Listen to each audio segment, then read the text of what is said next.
Eu fui evangelizar um rapaz, pastor Isoldo, e ele disse para mim assim: eu não quero ser crente não, porque crente é um escravo. Escravo? Por que escravo? Ele diz: crente não pode beber, não pode fumar, não pode dançar, não pode ir para festa, não pode ir para forró, não pode prostituir. Crente não pode nada, vida de escravidão. Eu falei: não, amigo, você está enganado.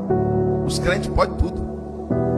Ele regalou o olho para mim e disse: e crente pode fazer isso? Eu falei: pode. Isso, pode. E ele disse: por que os crentes que eu conheço não fazem? Eu falei: são libertos para fazer o que eles quiserem.